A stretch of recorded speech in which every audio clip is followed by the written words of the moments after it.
Hello, I'm Noma Anderson. This course is titled Experiencing Microaggressions. How can I respond?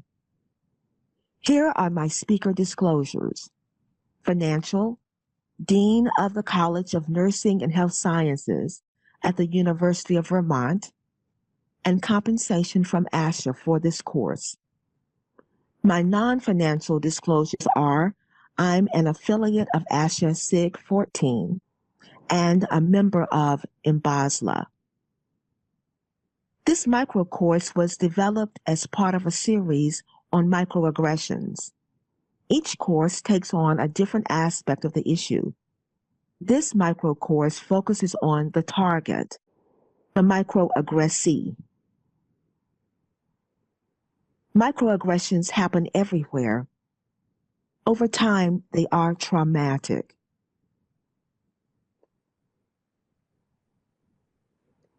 Let's look at this microaggression from the microaggressee's perspective.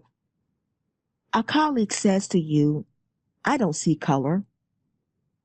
If you are a BIPOC individual, that is, Black, Indigenous, or person of color, this is a microaggression that says, "That means you don't see me."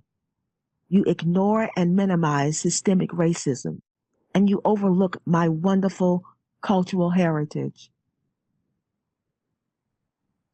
Look at this comment from an administrator.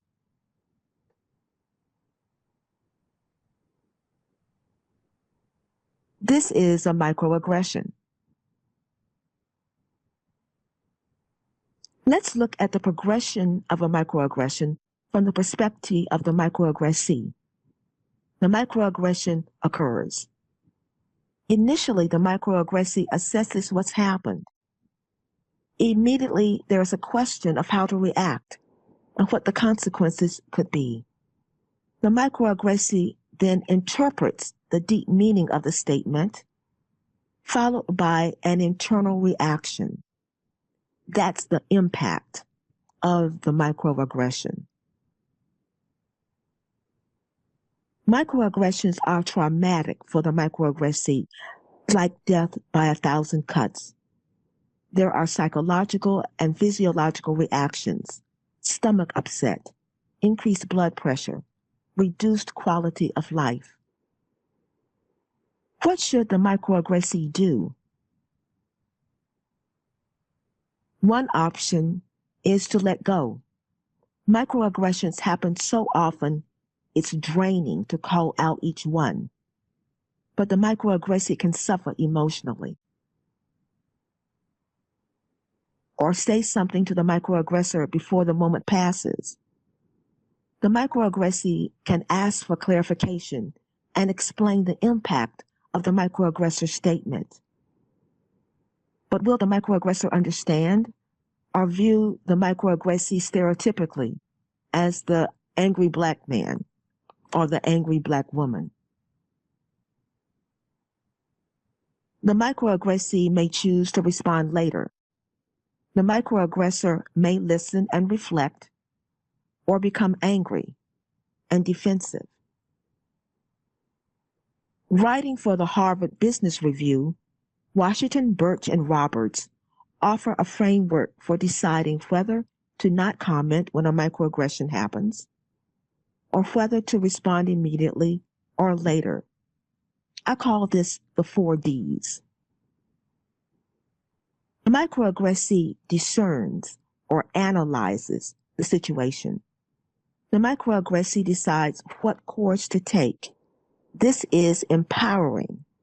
For example, if the issue or relationship is important to the microaggressee, perhaps letting it go may not be the way to go.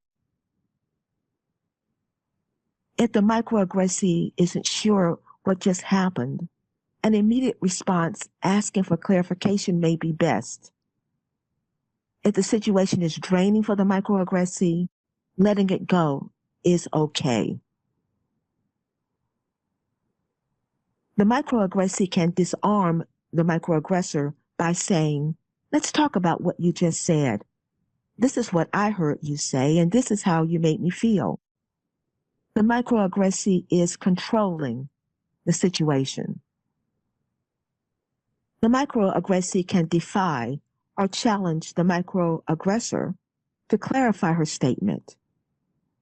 The microaggressee gives his interpretation of the statement and its impact. The microaggressee is giving the microaggressor the opportunity for a redo. The microaggressee is in control by deciding what he will take away from this encounter. For example, you learn more about that person.